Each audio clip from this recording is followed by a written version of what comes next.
Cheers and salutations, one and all. Welcome to Americans Learn.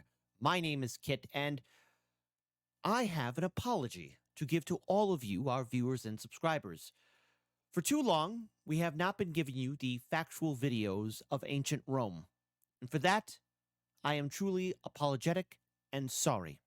We must go on a journey now, a true unbiased journey for the history of Rome, and this will be part 1 and part 2 of an unbiased history of Rome, the real history finally being told, because for too long we've been given the academic truth, the quote-unquote, the see every perspective, but the one perspective we're not looking at is the true Roman perspective, a glorious perspective, a city that was not only built on one hill, but by 7 hills. This great city helped define civilization, and we are going to learn about the true history of Rome, about the examples of what it means to be a leader, a hero. Now, if this is too controversial for you, then I suggest you look away.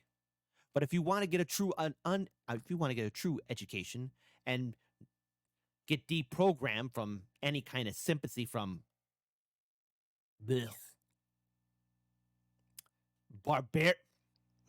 I can't even say those names. Those barbarians. Then I say you sit down, support Dovahhatty. I think I said the name right.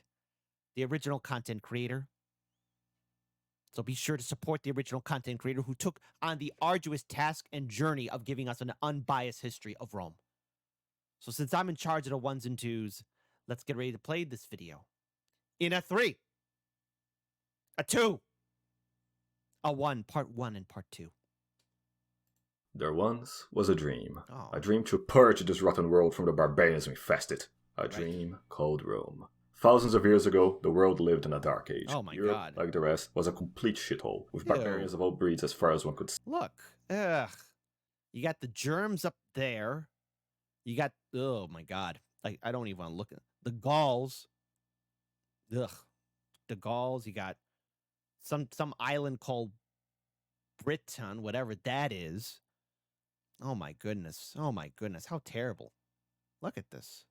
Among This these is wild terrible. beasts were the Greeks, savage animals who spent their existence killing, raping, and shitting on each other. The gods were disgusted by what they saw. Their solution was to start again. A new race was built. They were made to be perfect, resulting in the birth of the Trojans. Let loose in the middle of the Greek chaos, the Trojans set out to bring order to the place, inventing civilization with the founding of Troy, where they strove to answer the deepest questions of mankind. Physics, philosophy, economics. Look at them. They're Giga Chad Supremes. Communism. It only works if we use magic. Oh, Troy, what a glorious city. No matter the mystery, the Trojans mastered it. They were the pride of the gods, attracting the collective envy of the Greeks. It culminated. Oh my goodness. We make lots of snooze. Oh no! A gentleman and a scholar is being taken advantage of by some evil princess. Oh. With the kidnapping of the Trojan prince by a Greek queen, whom lusted after his perfect body. To salvage his position, the Greek king twisted the events, tricking the Greek hordes it was Troy who wronged them. Easily fooled, the barbarians encircled Troy, numbering the hundreds of millions. It became known as the Trojan Wars, a series of catastrophic Greek failures. As always, the Greeks turned to divine intervention to achieve their foul goals, taking advantage of Jupiter's fear for Troy's potential. Once in Troy, the Greeks smelled the scent of civilization for the first time, and instinctively hated it. They did what they did best, killing, raping, and shitting without mercy. The rape of Troy would bring an end to civilization itself, were it not for the unsung hero, Anchises. Anchises never shared his people's kindness towards barbarians. The moment he first saw a Greek, Anchises knew peace would never last. Predicting the worst, Anchises impregnated the goddess of beauty using his Trojan charm, resulting in the birth of the man, the myth, the legend himself, Aeneas Charus Maximus. At the day of the sack, Aeneas woke up from the piles of women he was sleeping with, storming out of his house and savagely slaughtering his way through the Greek hordes with nothing but his bare dick, all while carrying his elder. My goodness, he is Alpha Chad Supreme. Father with one hand and guiding the survivors with the other. This heroic act much impressed Jupiter. As an apology, he granted Aeneas the divine destiny to settle in their ancestral Italian lands, where their descendants were prophesied to. Mamma mia! They're going to the glory land, Italy. Delicious food, wine, and so much more. save the world. And so, the dream of Rome was born. Aeneas braved the seas, easily defeating all gods and monsters that stood in his way, making a planned stop at Carthage for resupply. In it, Aeneas was faced against the greatest threat to man's life, the thought queen of Carthage. A thought. I knew it. The queen of Carthage. Dido. A barbarian name for a barbarian queen. Ugh. I don't even trust her. You know what? And I could see her going on Instagram saying, hashtag those Romans are mean. I don't like her. In exchange for the needed supplies, she demanded Aeneas to satisfy her in bed every day for a year, which Aeneas honorably agreed, for the greater good. The debt paid, Aeneas had to return to his destiny. Dido couldn't accept his departure, but Aeneas insisted, knowing better Thought be gone. Destiny calls for this man. He has no time. He has his goals. than to fall prey to a thought. In her rage, Dido burned all his leftover belongings, throwing herself into the fire, cursing their descendants to eternal rivalry, dooming millions to die in the wars to come. Historians to debate if her cruelty derived most from being a Punic or a woman. Escaping Carthage, Aeneas Yeah, that's a serious debate. Something tells me we haven't seen the last of Dido. finally arrived in Italy, becoming the king of Alba Longa, after a quick trip to do the road with his father, killing a barbarian warlord, and banging the local Trojan princess. With her, Aeneas was able to father a pure-blooded Trojan family, a chance unfortunately not granted to his man, leading to generations of miscegenation. The years came and went, leaving Numitor, Aeneas' descendant, to suffer from the consequences, being usurped by his bastard half-barbarian brother. Once again, civilization was online to be destroyed by barbarian scum, this time output by the birth of the legendary twins, Romulus and Remus, lawful sons of Numitor's daughter and the god Mars. The usurper Oh my goodness. Look at that. Those two beautiful children. They are Alpha, Giga, Chad, Sigma, Supreme. was too much of a coward to kill them himself, much less in the front of the god of war, giving the twins for a servant to go drown in the Tiber River, having the princess assassinated while Mars wasn't looking. But the servant refused to commit the crime, his Trojan ancestry overpowering the corruption from his barbarian side. Tiberinus, god of the Tiber, took over from there, guiding the young lads to the care of a she-wolf. She raised them lovingly, granting them her wolf-like instincts through the power of her canine titties, all until they were old enough to be adopted by shepherds. As true Trojan descendants, sons of Mars, fed by wolves and raised by stoic shepherds, the twins grew to be great leaders. Pleb life. You two are truly examples to be followed.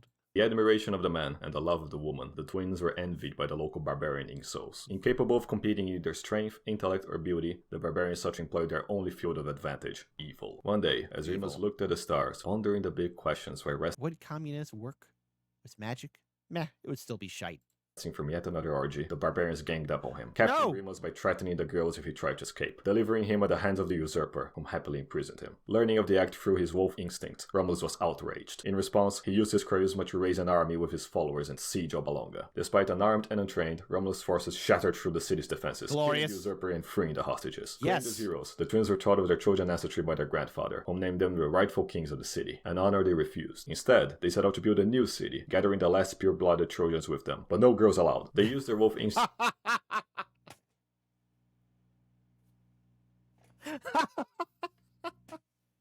This is all factually correct.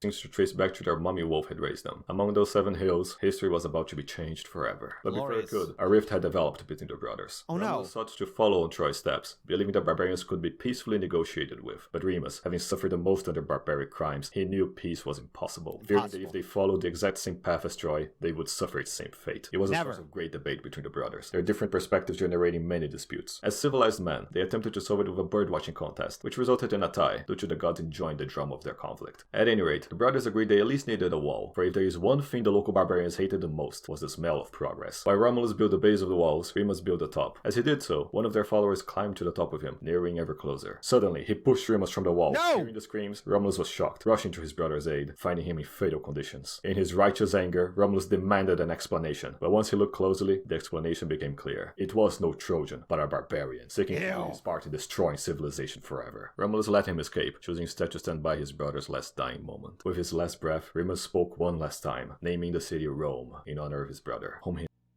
Oh my goodness. How horrible. Oh, Remus. What they taught us in the history books is that you and your brother had a rivalry, and that you two had come to blows on who would rule the city, and it eventually led to Romulus killing you. It's so glorious to know that you and Romulus and Remus forever, like Rick and Morty, like Kato and Nash, or Kato and Cash, yeah. You know, You, you're you're there. You're there together. How sad. You see, this is why we can't trust barbarians. This is why we can't do it. Ugh. Man, I really hope we deal with those Gauls pretty soon. He named its first king. Drowned in sorrow, Romulus accepted, mercifully ending his brother's suffering. With this harsh lesson, Romulus finally understood Remus there was no hope for peaceful coexistence, and so not only had Rome to surpass Troy's greatness, but to spread it to the world, cleansing of the barbarian plague whom sickened it. It was an inevitable war between order and chaos. The barbarians would go on to spread how Romulus murdered his brother for power, a lie most people still believe today. But at least you, my dearest pleb, knows the true history. The unbiased history. On the next chapter, Romulus founds the Eternal City, with a monarchy to rule it and a senate to guide it. It will eventually be ruined by Greeks, as all good things are, but the Romans will keep fighting on, as should you. And remember, plebs, to the subscribers, everything will be given. From the Patreons, everything will be taken. Okay, first of all, one, because we're gonna play part 2 here very soon. But I want to be very clear on this one. This has been the most historically accurate video I have ever seen in my entire life. Talk about a real education here. Folks, if you're not supporting this content creator, the link is in the description box below. So please do that here for Americans Learn, because guess what, folks? Guess what? Guess what? This person needs your support. This is true Roman history for true Romans.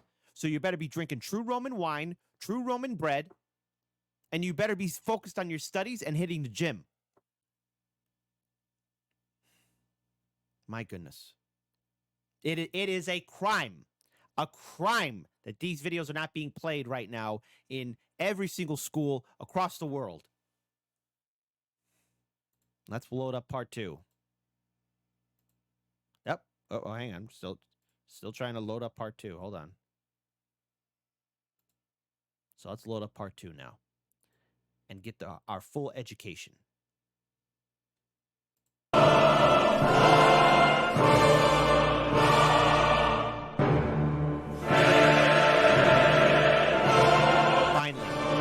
Finally.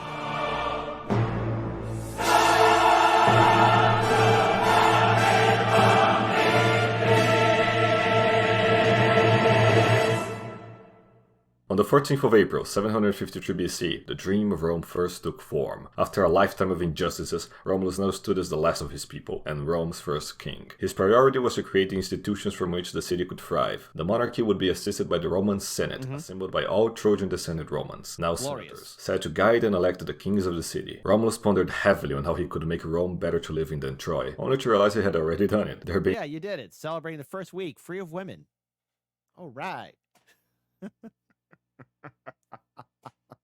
A woman in the city, for the gods invented woman.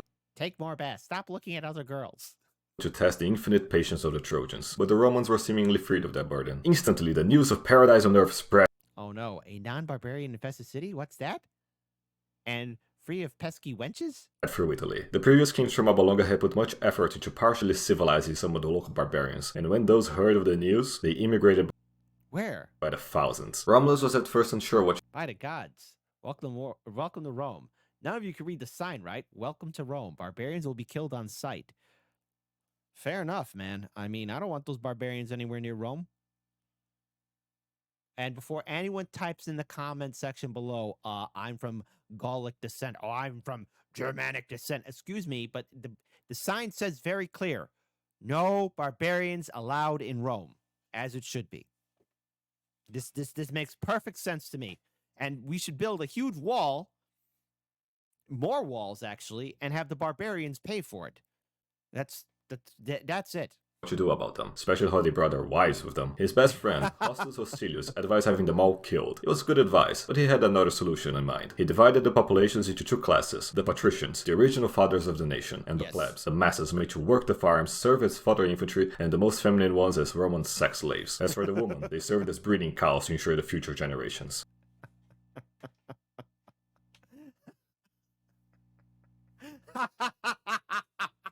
It's an efficient system. I have to say, I was not aware of just how much we were being denied the actual history of ancient Rome and how effective the Romans truly were. This is absolute glory. Shame on our education system worldwide. I'm shaming all the world governments. This needs to be taught in every single classroom. The true bisexual heaven. It was Rome's first golden age. Things were going so well, Romulus threw a massive party, inviting all his partially civilized neighbors to show them the greatness of Rome, among them the Sabines. The party was going well, until some Sabine woman glanced at Romulus and his patrician friends, seeing such sexy men so happy as bachelors. Oh no. Hey, Sabine girls, could you stop interrupting? Yeah, seriously, leave them alone. They are strong, independent patricians who don't need you to harass them. They couldn't help but urge to ruin them. The plan was hatched. They conspired to get all the men drunk, then drag the Romans out, raped them while unconscious, got all pregnant, then woke up their Sabine husbands, saying they had been kidnapped, only to wake up the Romans, ordering them to defend the mothers of their future children. The Romans, bound by honor, crushed the Sabines in battle, but granted them mercy, even integrating them as citizens, despite the Sabine woman's cry for more blood. They were now their in-laws after all. Barbarian woman, everybody. No evil greater than that. Even so, Romulus only lamented having yeah, that is true evil. I can't believe they did that. Lost his best friend Hostus in the battle. Seeking a resolution, Romulus allowed the Sabine king to co-rule the city with him, but thankfully the fool died in a stupid ritual or whatever. But he wasn't the only one whose days were numbered. After decades of rule, Romulus had grown wary. There's only so Aurelian, much justice. What happened to Aurelian? Oh, I hope everything's gonna be fine. We have time travel. There's still time to save him. And malevolence a man can take. One day, while inspecting his soldiers, a huge storm emerged, taking Romulus with it, ascending him to live with the gods as a reward for his great deeds. Romulus's legacy in Rome was vast, but perhaps his greatest contribution was the teaching of no matter how shit, painful, and maddening things get, never give up on your duty. A philosophy that served the Romans well when dealing with their wives. I'm just kidding, it didn't help at all. In this spirit, we enter the post-Romulus kings, 6 in total, only 2 of which were Roman, and only 1 of which I liked, so let's blast through it. Seeking to appease the Sabines, the Senate elected Numa to be the second king, a complete religious lunatic, but a peaceful one at that, being the tool through which the gods detailed how they wish to be worshipped. Plenty can be traced back to Numa, the Temple of Janus, the cult of Terminus, and even Saturnalia. If you're a Christian, it means Roman Christmas, so that's neat. Oh, hooray! Merry Christmas. A very efficient holiday. After Numa died of boredom at the age of 80, Tullus Hostilius was elected king, the son of Holus, and a total Chad. Simply put, he admired Romulus as his hero, hating barbarians with the fury of a billion suns. He waged war on them at every opportunity, even coming to blows with Alba Longa, long since taken over by barbarians. Again, seeking to avoid much bloodshed between sister cities, the dispute was settled in a duel between 3 Romans against 3 Albans. Having lost, Alba Longa was made a Roman vassal, a deal which the barbarian king immediately broke. Furious at the betrayal, Tullus personally led an invasion of the city, killing that barbarian king and ending his tyranny. Imitation really is the greatest form of flattery. Thankfully, yeah, it's so good. It's about time. I mean, you need one more spear to kill that barbarian. he was also a pragmatist, taking the remaining non-barbarian population of Alba Longa and integrating it into Rome. Tullus would spend all his remaining years cleansing Italy of as many barbarians as he could, crushing Fidenae, Veii, and rebelling Sabines in battle, to his immense pleasure. Such was Tullus' hatred for barbarians, he forgot to provide the appropriate yearly offerings to Jupiter. For being far too focused in his bloodlust, Jupiter mortally struck Tullus with lightning. With his last words, Tullus lamented having forgotten his religious duties, and that he hadn't killed more barbarians. The 4th elected king was Ancus Marcius, grandson of Numa, and a proper admirer of his Trojan ancestors, managing to rescue some of their ancient lost manuscripts. With them, he kickstarted Rome's love for architectural wonders, his greatest achievement being the extension of Rome to the port city of Ostia, connected with a series of aqueducts. Bringing such prosperity to Rome, Ancus lowered his guard, committing the greatest mistake of any king until then, trusting a barbarian. An immigrant, rich, half-Greek, half-Etruscan, socialist barbarian. Yep, checks everything. His name was Tarquinius, and mere days after being named the regent of his 2 sons, the king died. Using Ancus's favor to get the permission of the Senate, he kicked the princess out of Rome, seizing power for himself. Rome was now ruled by a barbarian. May Jupiter have mercy. Oh my goodness. A barbarian in charge of Rome? Yeah, that's gonna be a lot of good. Not long after, the princess sent an assassin to kill Tarquinius, shoving an axe into his head, Trotsky style. A socialist death to a socialist rat. Shame that his barbarian wife was there when it happened, covering the situation for long enough until her relative Servius Tullius took over. Now, it could have been much worse, as Servius Tullius was secretly one of those barbarians who had been forcefully civilized by then. His stature proved to the Roman people that at least some barbarians were able to repent. As king, he conducted a census of the city, assigning taxes and positions more fairly, actively defending the city from actual barbarians, personally invented the concept of a sentry, and later on building the Servian walls, further protecting the people. Alright, so for some, not all barbarians, but I guess some barbarians can do good. Some, and I'm being generous. So concerned was Servius to live up to the Roman standards of a king that he did everything in his power to secure prosperity, even giving his daughters in marriage to Tarquinius' sons. Tarquinius the Younger, later known as Superbus, and Tullia Minor, a basic cunt. Both being the unrepentant barbarians that they were, they murdered their spouses, got married, and started plotting to usurp the king. Hearing about the rumors about Superbus and Tullia, Servius went to the Senate, finding Superbus sitting at the throne. He had Servius seized by his bribed plebs, murdering the king and throwing his body out to the stairs and into the streets, where his own daughter trampled over his corpse, unlawfully proclaiming Superbus the new king of Rome. Now you believe what I said about barbarian woman? This trope isn't going anywhere. Yeah, let's see. List of criminal barbarian women so far. The Thought Queen Dido, whatever C word versus Amylus, right? Ugh, all the Sabine women. Tarquin's lying wife, Tullia Minor. Yeah, wow. Jeez, a list of future criminal barbarian women. Click to view 999 plus entries. Oh my goodness. You know, this is the most factually accurate documentation and video I've ever seen. Clearly, all problems lead to the Thought Queen Dido. And we need to address that finally. If there's a problem, all roads lead to Dido. Anywhere. So now we have in more ways than one. Superbus seizing power by force, ruling with an iron fist, purging those who question him, using indiscriminate violence and oppression on innocents, you know, barbaric stuff. Fast forward enough years, and Superbus used Rome's strength to claim leadership of the Barbarian Latin League, using their combined armies in a campaign against other barbarians, in an effort to make Romans forget that he is one himself. After endless battles for no good goal, the Romans were just sick of it all. 3 generations of barbarian rule will do that for you. Yeah, Servius was okay, I know, but the people yearned for true Romans to retake power. In their infinite patience, the patricians played along, until this happened. This creature is Sextus, Superbus' son. Not only was he an insult, good-for-nothing, fat, ugly barbarian retard, but he had this autistic wish to revenge his barbarian ancestors from when their princess was kidnapped by the vile Trojan prince. Yet another barbarian lie that has persisted through the ages. Go watch Troy if you want more indoctrination. For his revenge... Yeah, I agree. That's propaganda.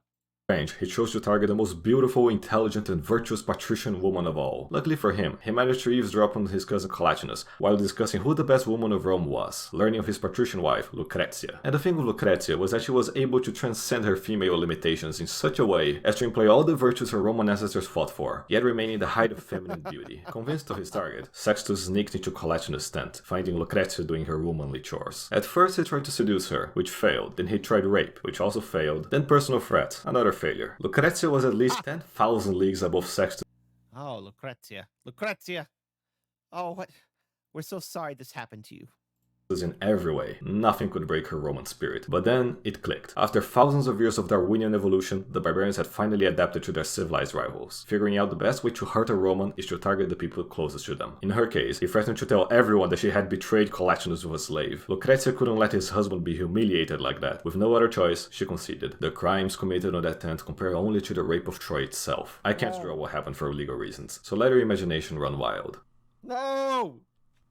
Ugh. The day after the act, Lucretia was a broken shadow of her former self, but only on the outside. Deep down, her fiery virtue still raged with a thirst for justice. Dressed in all black, she got in front of a crowd of her fellow Romans, giving the speech of her life about how Sextus had defiled her, ousting the unspeakable horrors she had suffered. As a final sacrifice, she sudoku'd herself for all to see, calling for the sons and daughters of Rome to rise and save their city, as she dropped dead to everyone's horror. The death of Rome's greatest woman enraged both patricians and plebs alike. United in revolt against the monarchy, they were led by what became known as the Zeroth Triumvirate: Collatinus, Lucretia's husband; Publius, a famous patrician; and none other than Lucius Brutus himself, the captain of the guard. Brutus personally led the revolt to the Senate, dragging the vile Sextus to the feet of the senators, telling them of the rape of Lucretia, the indignation of the people, and how the monarchy had been destroyed by barbarians. After years of concealed disgust, the senators unanimously agreed, proclaiming the end of the monarchy and the death penalty for the barbarian royal family. More now spears. The governing system. Brutus and the senators wisely agreed Romulus' wishes would be best fulfilled if Rome were to be led by meritocratic selection of patricians. And so the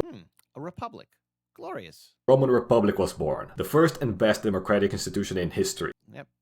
Just right after the savages from Athens claimed they invented democracy first. Such is the barbarian behavior of unoriginal thinkers. That's right.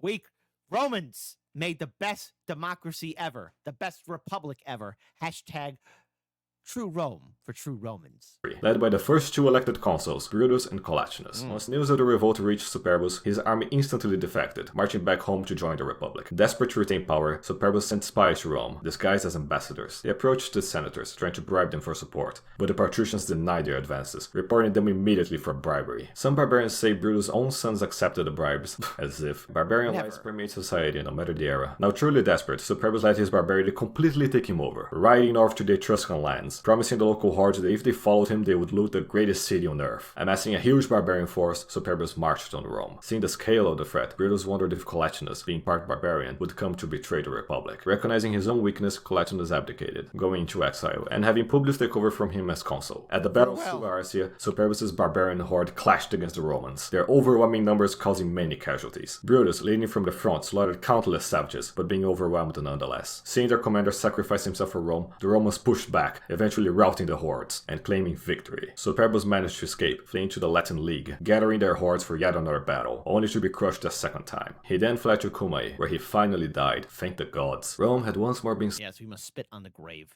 saved, but at the cost of some of its greatest heroes. As the consul, Publius, now Publicola, made sure to return Brutus' corpse to Rome, where they celebrated the victory with the first triumph of the Republic, proclaiming aloud Rome would never again be ruled by barbarians. Never. If only. But all's well when it ends well, and when barbarians learn their place under the Roman boot. Next time, we'll retell the tales of the early Republic, legendary figures such as Cincinnatus, Camillus, Flavius, and Scipio. It will be fun, and oh so very bloody. I'll see you then. Oh, I can't wait. So listen, folks. First of all, this has been the most eye-opening educational video. I've been saying this a few times, and look, I encourage all of you, and the links are in the description box below, to please, please, please support the original content creator. This, by far, is a series that I would like to continue on. And if this is something that all of you would like to see more of here on Americans Learn, because there's a lot of videos here, a lot of education, a lot of us to get our learn on, then I say type in the comment section below. And when we watch this, I want to see in the comment section, I am a true Roman and I am getting an unbiased history. I want to see that. I want to see I am a true Roman throughout the chat. End of discussion. No debate about it. No conversation about it. This by far is the most glorious, heartwarming, and family-friendly videos I've ever seen. Not once will there be anything controversial. Not once will there be anything to make you feel sad or bad or say, uh-oh. Not once will there be anything that will be in line of dark humor. Not once will there be anything that will shake the core of those who are fragile snowflakes. This is going to be a educational series, and I would like to continue on with it. But the only way we're going to go on from part 3 to part 4 and all the other wonderful video segments is if you give us, you hip cool cats, you guys and gals, your feedback. So type in the comment section below, and we will get to it right away soon. So, without further ado, please take good care of yourselves, drink some true Roman wine, have some true Roman bread, and dream of the city of Rome. How often do you think of the Roman Empire? I know I do. A lot. As should all of you.